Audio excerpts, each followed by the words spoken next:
रायगडावरील शिवछत्रपतींच्या समाधीचा जीर्णोद्धार कुणी, कसा आणि केव्हा केला? त्यानंतर तब्बल 10 वर्षांनी तिथे ते कुत्र्याचे स्मारक का बांधले गेले? त्याला जबाबदार कोण आहे? त्याखाली असलेली शिवकालीन समाधी कुणाची आहे?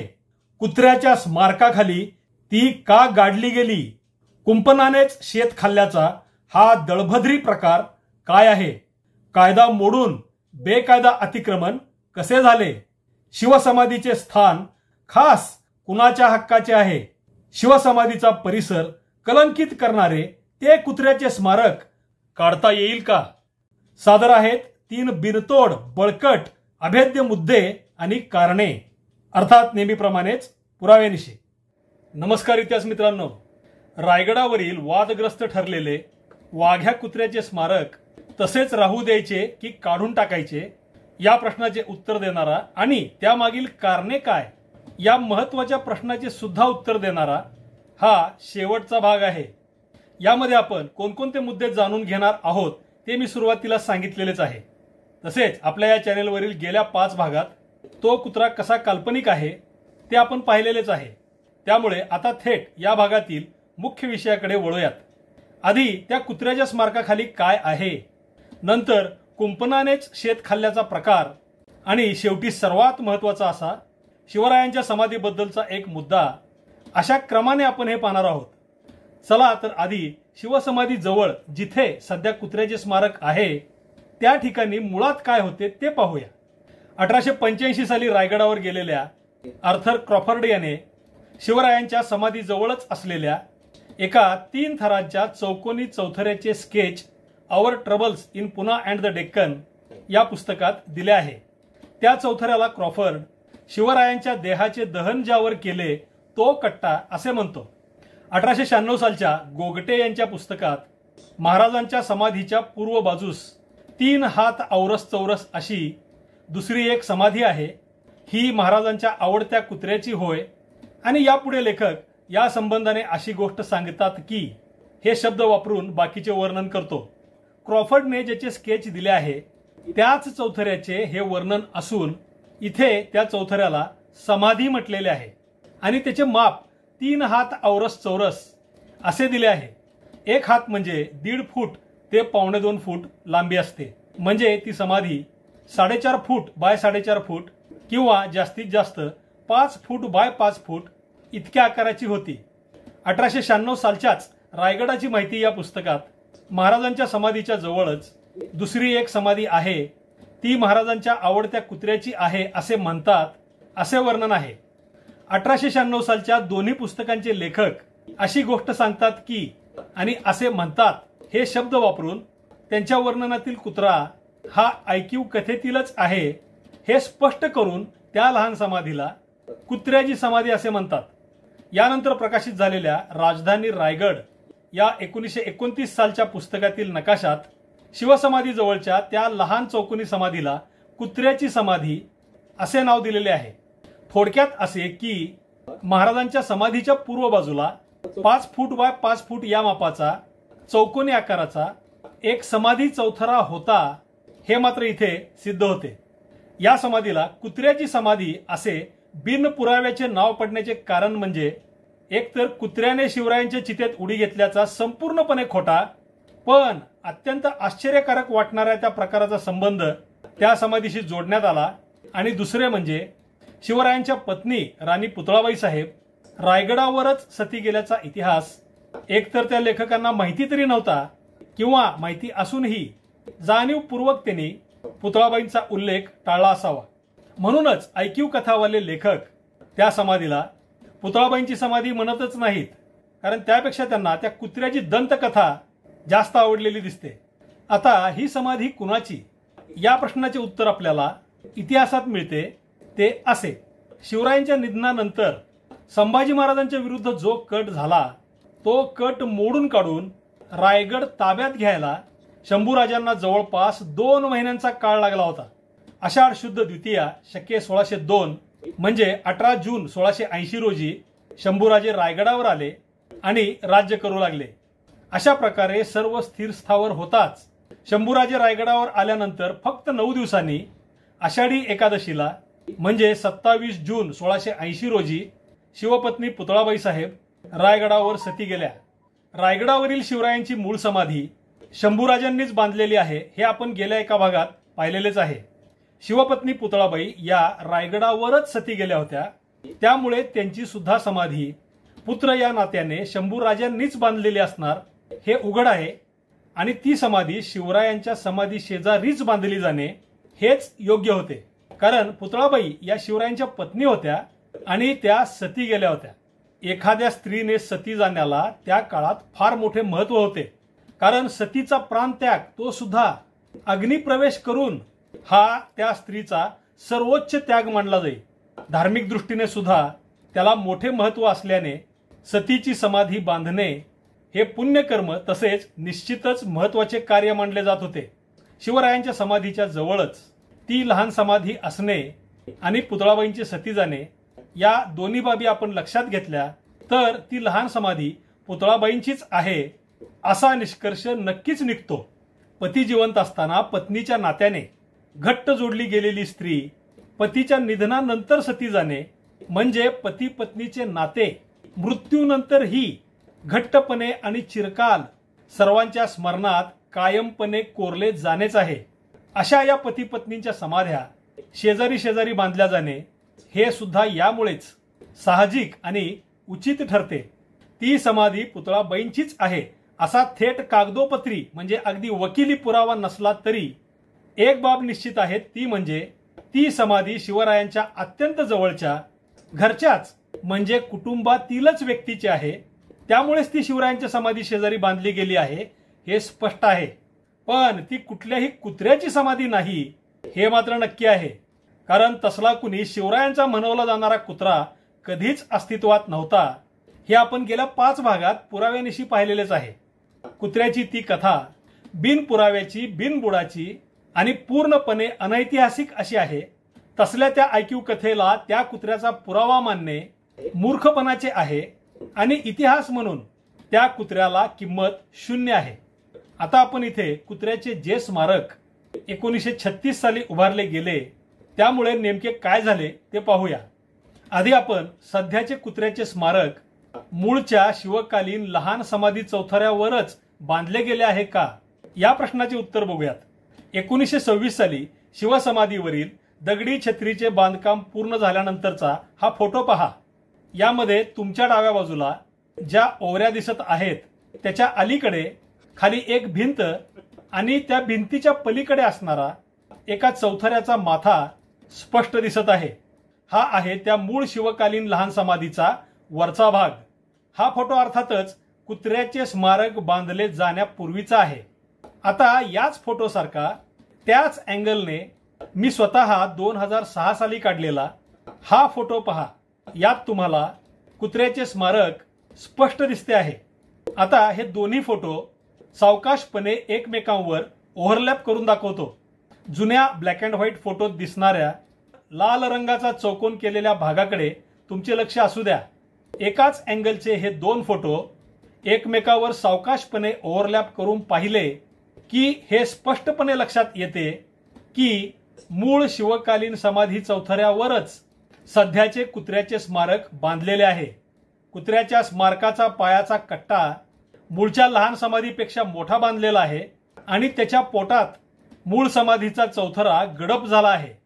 आता मूळ शिवकालीन लहान समाधीवरच कुत्र्याचे सध्याचे स्मारक बांधले गेले आहे हे उघड झाल्यावर या सगळ्या प्रकाराची जबाबदारी कुणाची आणि ही गाढव चूक कशी दुरुस्त करायची या 2 महत्त्वाच्या मुद्द्यांपाशी आपण येतो आणि इथेच आपल्याला पुरातत्व खाते, त्या खात्याकडून शिवसमाधीचे झालेले काम आणि पुरातत्व खात्याचा कायदा तसेच नियम माहिती करून घ्यावेच लागतात। हे सर्व प्रकरण आवश्यक अशा मूलभूत माहितीसह आता तुम्हाला सांगतो। सर्वात आधी 1818 साली कर्नल प्रॉथर या ब्रिटिश अधिकाऱ्याने रायगडावरील शिवसमाधीचे वर्णन करून ते त्याच्या पुस्तकात नमूद केले। 1882 साली जेम्स डग्लस या दुसऱ्या इंग्रजाने शिवसमाधीची दुरावस्था सर्वांसमोर आणली। 1885 साली आर्थर क्रॉफर्डने शिवसमाधीच्या वर्णनासह शेजारचा चौथरा स्केच करून नोंदवला. 1885 साली ब्रिटिश इंजिनियर कॅम्पबेलने शिवसमाधीची मापे घेऊन नकाशा व अंदाजपत्रक बनवले. 1896 साली ब्रिटिश सरकारने 51 रुपये खर्चून शिवसमाधीची दुरुस्ती केली आणि समाधीसाठी वार्षिक 5 रुपये देखभालीसाठी मंजूर केले. हा होता शिवसमाधीचा सर्वात पहिला जीर्णोद्धार.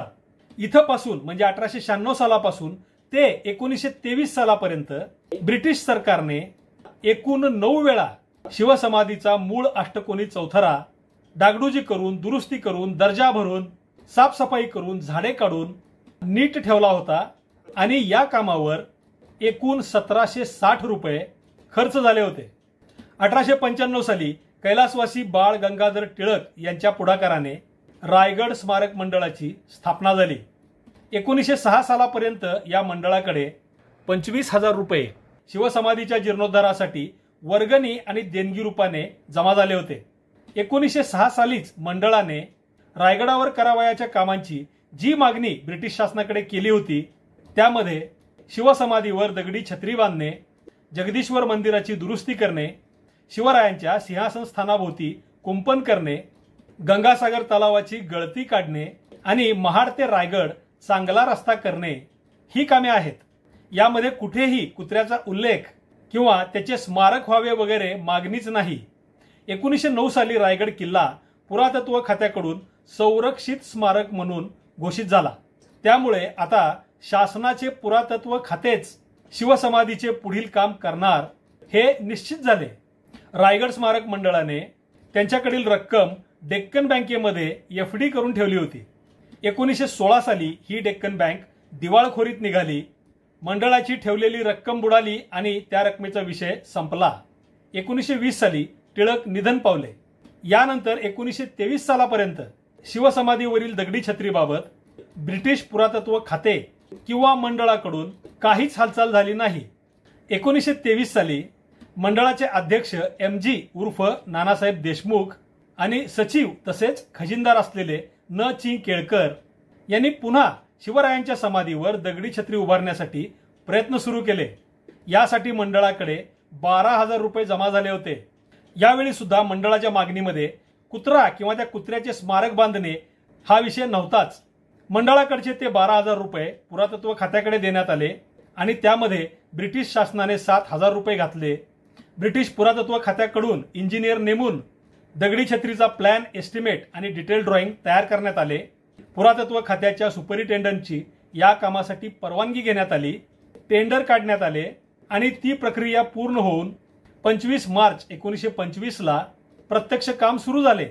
हे काम सर्वस्वी ब्रिटिश पुरातत्व खात्यानेच केले. कामाचे सर्व नियंत्रण, देखरेख, प्लॅन प्रमाणे काम करून घेणे, वेळोवेळी निर्णय घेणे हे सर्व यामध्ये समाविष्ट होते. थोडक्यात काय करायचे आणि कसे करायचे हा निर्णय सर्वस्वी पुरातत्व खात्याचाच होता. 1926 साली शिवसमाधीवरील दगडी छत्रीचे काम पूर्ण झाले आणि शिवसमाधी लोकांना पाहण्यास खुली करण्यात आली. आता इथे एक महत्त्वाचा मुद्दा समोर येतो. जर 1926 सालीच शिवसमाधीवरील दगडी छत्री बांधण्याचे काम पूर्ण होऊन शिवसमाधीचा जीर्णोद्धार पूर्ण झाला होता तर मग त्यानंतर तब्बल 10 वर्षांनी म्हणजे 1936 साली पुन्हा एकदा लोकांकडून देणगी रूपाने रकमा का घेण्यात आल्या? त्यातच त्या कुत्र्याच्या स्मारकाचा विषय का घुसडण्यात आला? कुत्र्याच्या स्मारकाची कल्पना मुळात मांडलीच कुणी? ते स्मारक कुणाला आणि का हवे होते? ही अवास्तव मागणी ब्रिटिश पुरातत्व खात्याने मंजूर केलीच कशी? एकूण रक्कम किती खर्च झाली? लोकांची देणगी किती जमा झाली होती? हे सर्व प्रश्न उपस्थित होतात आणि याची उत्तरे मिळतील ब्रिटिश पुरातत्व खात्याने केलेल्या कुत्र्याच्या स्मारकाच्या कामाच्या कागदपत्रांमधूनच.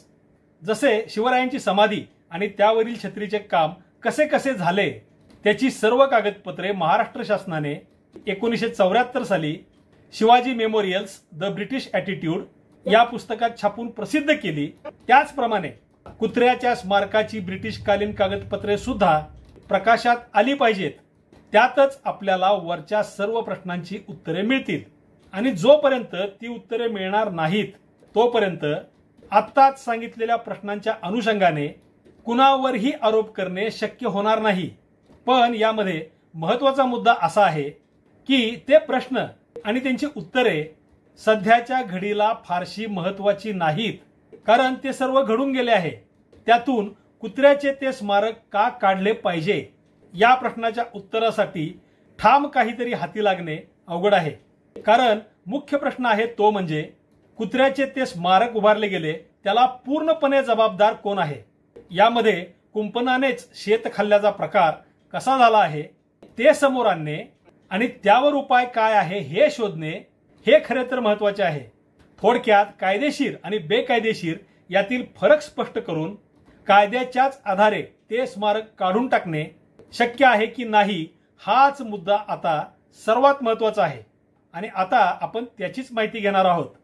1904 साली तत्कालीन ब्रिटिश शासनाने the ancient monument preservation act लागू केला.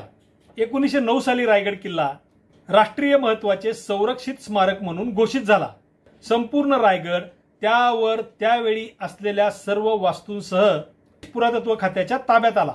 इथून पुढे भारत स्वतंत्र होईपर्यंत रायगड किल्ला ब्रिटिश पुरातत्व खात्याच्याच ताब्यात होता आणि स्वतंत्र भारतामध्ये रायगड ASI म्हणजे आर्किओलॉजिकल सर्व्हे ऑफ इंडिया म्हणजेच भारतीय पुरातत्व सर्वेक्षणच्या ताब्यात आला. 1958 साली भारत सरकारचा the ancient monument and archaeological sites and remains act 1958 लागू झाला. थोडक्यात 1926 साली पूर्ण झालेला शिवसमाधीचा छत्रीसह जीर्णोद्धार आणि त्यानंतर 10 वर्षांनी 1936 साली बांधण्यात आलेले काल्पनिक कुत्र्याचे स्मारक ही दोन्ही कामे 1904 सालचा ब्रिटिश ऍक्ट लागू असताना ब्रिटिश सरकारने म्हणजेच ब्रिटिश पुरातत्व खात्याने केलेले आहे. रायगडाचा पूर्ण अधिकार त्या खात्याकडे होता आणि 1947 सालापर्यंत जे जे काही रायगडावर झाले त्याची पूर्ण जबाबदारी ब्रिटिश पुरातत्व खात्याचीच होती. 1904 सालच्या त्या कायद्यामधील प्रिझर्वेशन मेंटेनन्स ऑफ मॉन्युमेंट्स यामध्ये मेंटेनन्सची व्याख्या केलेली आहे. 1904 सालच्या आणि 1958 सालच्या कायद्यातील ही व्याख्या आणि इतर तरतुदी एकसारख्याच आहेत. या कायद्यातीलच व्याख्येनुसार मेंटेनन्स म्हणजे काय तर ऐतिहासिक वास्तू किंवा अवशेष आहेत त्या स्थितीत जपणे, म्हणजे त्या वास्तूला संरक्षक कुंपण करणे, तिची दुरुस्ती करणे, तिला मूळ रूपात जपणे आणि तिची स्वच्छता राखणे ही कामे करणे. याच मेंटेनन्सच्या कलमातील नियमानुसार घालण्यात आलेली बंधने पुढील प्रमाणे आहेत.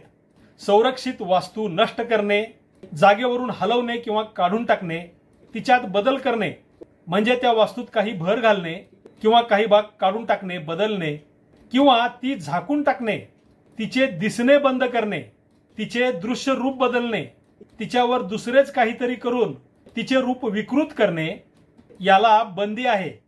थोडक्यात कोणतीही वास्तू संरक्षित घोषित केल्यावर ती ज्या अवस्थेत आहे त्याच अवस्थेत ती जपणे आणि तिच्यात काहीही बदल होऊ न देणे ही जबाबदारी त्या कायद्यामुळे पुरातत्व खात्यावरच असते. वास्तू मूळ स्वरूपात जपणे हा याचा गाभा आहे आणि तिथे जर कुणी बेकायदेशीर आणि नियम मोडून काही केले म्हणजे बांधकाम वगैरे प्रकार केले तर ते काढून टाकण्याचा अधिकार पुरातत्व खात्यालाच आहे. थोडक्यात एखादी वास्तू संरक्षित स्मारक म्हणून घोषित झाली की तिची पूर्ण मालकी पुरातत्व खात्याकडे येते. खात्याने फक्त तिचा मेंटेनन्स करून ती जपायची आहे. आता तुम्ही म्हणाल जर मूळ जुन्या वास्तूचे रूप बदलता येत नाही, तिच्यावर नवे काम करताच येत नाही, तर मग शिवरायांच्या मूळ अष्टकोनी समाधीवर दगडी छत्री बांधलीच कशी? कुत्र्याचे स्मारक सुद्धा अशाच प्रकारे केले आहे ना. मग दोन्हीमध्ये फरक काय आहे? तर याचे उत्तर असे आहे, शिवरायांच्या समाधीवर दगडी छत्री बांधली तिच्यामुळे शिवरायांची मूळ अष्टकोनी समाधी झाकली गेलेली नाही. त्या समाधीवर मध्यभागी शिवरायांची प्रतिमा असावी आणि तिच्यावर ऊन वारा पावसाचा मारा होऊ नये, तसेच शिवसमाधीला एक शोभेचे रूप मिळावे या महाराष्ट्रातील जनतेच्या मागण्या विचारात घेऊन ती छोटी दगडी छत्री शिवसमाधीवर बांधलेली आहे. पण यामुळे शिवसमाधीच्या मूळ अष्टकोनी चौथऱ्याचे जे रूप आहे ते बदललेलेच नाही. शिवसमाधीचा अष्टकोनी मूळ चौथरा ज्यामध्ये शिवरायांच्या अस्थी आहेत तो तसाच आहे आणि ही वास्तू शिवरायांची समाधीच आहे ही त्या वास्तूची ओळख कायम आहे। शिवसमाधीचा मूळ अष्टकोनी चौथरा सर्व बाजूंनी दिसलाच पाहिजे, तो आहे तसाच राहिला पाहिजे हे ध्यानात ठेवून मग त्यावर छोट्या दगडी छत्रीला परवानगी देण्यात आली होती। पण कुत्र्याचे स्मारक करताना काय झाले तर त्या जागी असलेला मूळचा 3 थरांचा समाधीचा चौथरा त्या कुत्र्याच्या स्मारकाच्या नव्या मोठ्या चौथऱ्याच्या पोटात बांधकाम करून चिनून टाकण्यात आला, झाकून टाकण्यात आला। तो समाधी चौथरा गाडून टाकण्याचा प्रकार करून त्या समाधीचे अस्तित्वच पुसून टाकण्यात आले, तिचे दिसणेच बंद करण्यात आले। तिच्यावर पुन्हा कुत्र्याचे स्मारक उभारून त्या मूळ समाधीची शिवकालीन समाधी ही ओळखच पूर्णपणे पुसून टाकून तिला कुत्र्याचे स्मारक ही नवीन पूर्णपणे वेगळी बेकायदेशीर अशी ओळख देण्यात आली आहे। हे तर सरळ सरळ पुरातत्व कायद्याच्या नियमांचे उल्लंघन आहे। ते बांधकाम बेकायदा आहे। इथे कुंपणाने म्हणजे ब्रिटिश पुरातत्व खात्यानेच शेतखान्याचा म्हणजे तिथली लहान समाधी गाडून टाकण्याचा प्रकार केलेला आहे। म्हणजे हे एका शासकीय खात्यानेच केलेले पण पूर्णपणे बेकायदा आणि नियमबाह्य असे अतिक्रमण आहे। हे काढलेच पाहिजे आणि ते सध्याच्या ASI नेच काढले पाहिजे, कारण रायगड आता ASIच्या ताब्यात आहे आणि जे बेकायदा नियमबाह्य अतिक्रमण त्या कुत्र्याच्या स्मारकामुळे ब्रिटिश काळात झाले आहे ते काढून टाकण्याची, तो मूळ शिवकालीन समाधी चौथरा मूळ स्वरूपात आणण्याची आणि तो यापुढेही तसाच जपण्याची संपूर्ण जबाबदारी सध्याच्या भारतीय पुरातत्व सर्वेक्षणची म्हणजेच ASIचीच आहे। हे त्यांचे अटळ कर्तव्य आहे, कारण कायदा मोडण्याचा अधिकार पुरातत्व खात्याला नाही आणि त्यांनी कायद्याची काटेकोरपणे अंमलबजावणी करायचीच आहे। रायगडावरील कुत्र्याचे ते स्मारक का काढले पाहिजे त्याचे पहिले कारण म्हणजे ते कुत्रे एका बिनबुडाच्या बिनपुराव्याच्या ऐकीव कथेतील एक काल्पनिक पात्र आहे। शिवरायांचे तसले एखादे कुत्रे असल्याचा कसलाच ठाम आणि अस्सल पुरावाच नाही। शिवसमाधीपाशीच नाही तर संपूर्ण रायगडावरच त्या काल्पनिक कुत्र्याचे स्मारक कुठेच दिसले नाही पाहिजे, म्हणून ते तिथून काढलेच पाहिजे।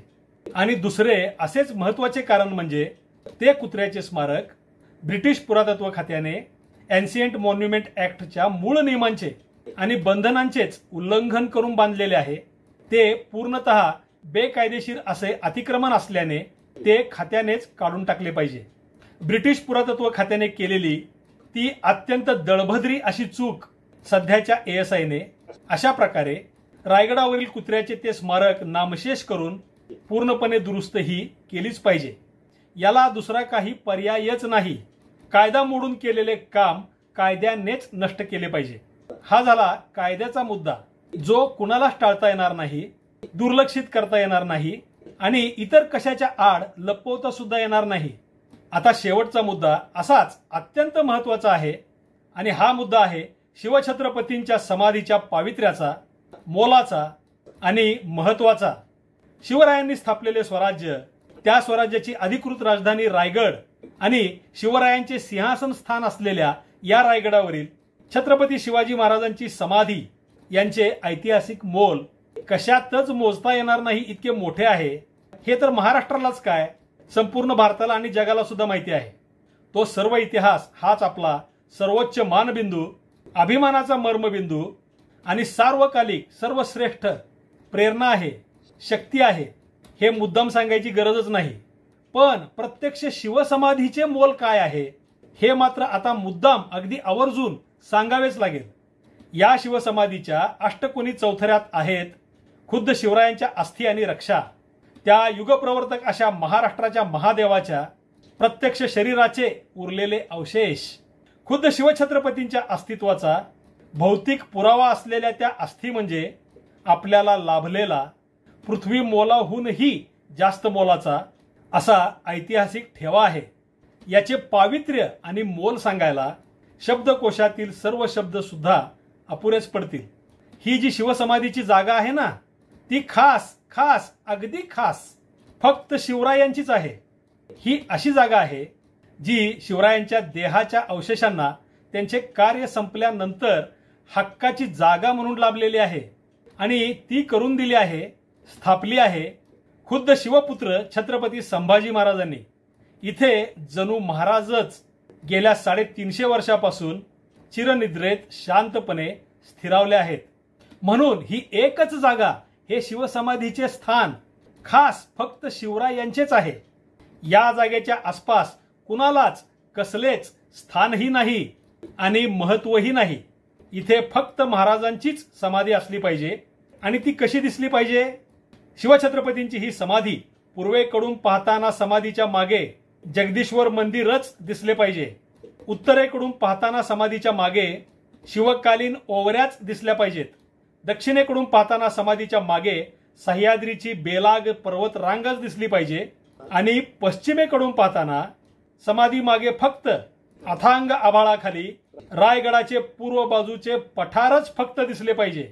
आणि यासाठी म्हणजेच शिवप्रभूंच्या समाधीचे पावित्र्य, मोल आणि महत्व कायमस्वरूपी जपण्यासाठी शिवसमाधीचा जणू उपमर्द करू पाहणारे, त्या परिसरात आगंतुकपणे घुसखोरी करून गालबोट लावू पाहणारे, शिवराय भक्तांच्या इच्छेची, श्रद्धेची, इतिहासाच्या अभिमानाची जणू कुचेष्टा करू पाहणारे, त्या परिसराला कलंक असलेले ते काल्पनिक कुत्र्याचे बेकायदेशीर स्मारक तिथे दिसलेच नाही पाहिजे।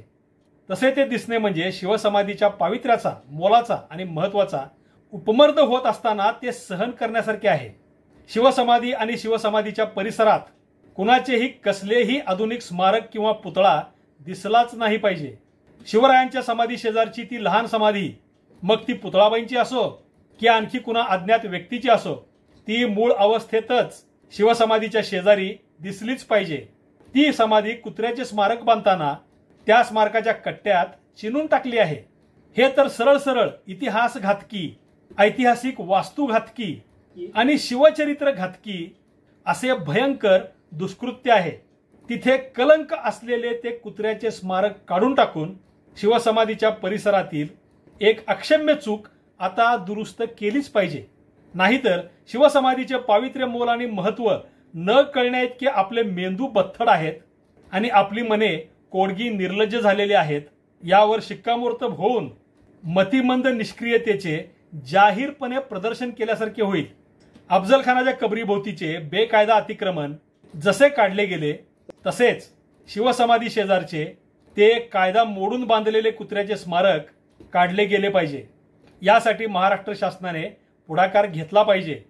ज्या रायगड स्मारक मंडळाने पारतंत्र्याच्या काळात ब्रिटिश सरकारचा सतत पाठपुरावा करून मोठा निधी शिवराय भक्तांच्याकडून जमा करून शासनाला तो देऊन शिवसमाधीवरील दगडी छत्रीचे काम करायला इंग्रजांना भाग पाडले, त्या कामाच्या श्रेयाचे आणि पुण्यकर्माचे जे मंडळ मानकरी ठरले आणि तरीही आम्ही ही शिवसेवाच केली आहे असा विनम्र भाव जे रायगड स्मारक मंडळ बाळगते, त्या मंडळाने शिवसमाधीचे पावित्र्य जपण्यासाठी आग्रही भूमिका घेऊन पुरातत्व खात्याकडे आणि केंद्र शासनाकडे तसेच महाराष्ट्र शासनाकडे ते कुत्र्याचे स्मारक हटवण्याची मागणी करणे उचित ठरेल। आणखी एक महत्त्वाची बाब म्हणजे त्या काल्पनिक कुत्र्याचे स्मारक थेट शिवसमाधीपाशी उभारण्याची कल्पना कुणाची, तो प्रस्ताव कुणाचा, याचा शोध घेऊन त्यांच्या नावावरून त्यांच्या संपूर्ण जातीला दोष देणे हे निरर्थक आहे। आणि त्याचप्रमाणे कारण नसताना कुत्र्याच्या स्मारकाच्या विषयामध्ये जातीयवाद घुसडून त्या स्मारकाचे समर्थन करणाऱ्यांना झोडपत बसणे, तशा मोजक्या लोकांमुळे एखाद्या संपूर्ण जातीला दोषी धरणे सुद्धा निरर्थकच आहे। कारण अशा त्या लोकांना शिवसमाधीचे पावित्र्य, मोल आणि महत्व कळण्याइतकी बुद्धीच मुळात नसल्याने त्यांची दखल घेत आपण सुद्धा जातीयवादात गुरफटून जाणे म्हणजे मूळ विषय कुत्र्याचे स्मारक काढून टाकण्याचा विषय भरकटवण्यासारखे होईल। म्हणून आपण त्या विषयाकडे दुर्लक्ष केले पाहिजे असे मला तरी वाटते। आता शेवटी या भागाचा मुख्य सारांश थोडक्यात सांगतो। वाघ्या कुत्रा हे एका ऐकीव कथेतील एक काल्पनिक पात्र आहे। त्याला कसलाच पुरावा नसल्याने रायगडावरील कुत्र्याचे ते स्मारक काढलेच पाहिजे। ब्रिटिश पुरातत्व खात्याने मूळची शिवकालीन समाधी गाडून टाकून कायदा मोडून ते कुत्र्याचे स्मारक त्या समाधीवर उभारलेले असल्याने ते सध्याच्या पुरातत्व खात्यानेच काढून टाकून त्या चुकीची दुरुस्ती केलीच पाहिजे। शिवप्रभूंच्या समाधीचे मोल, महत्व आणि पावित्र्य लक्षात घेता त्या परिसराला कलंक असलेले ते कुत्र्याचे स्मारक तिथे नसलेच पाहिजे. मित्रांनो, या भागातील ही सर्व माहिती आणि मुद्दे जाणून घेतल्यावर कुत्र्याच्या त्या स्मारकाबद्दल तुम्हाला काय वाटते ते कमेंटमध्ये जरूर सांगा. पुन्हा भेटूयाच पुढच्या व्हिडिओत. तोपर्यंत जय शिवराय, जय महाराष्ट्र धर्म.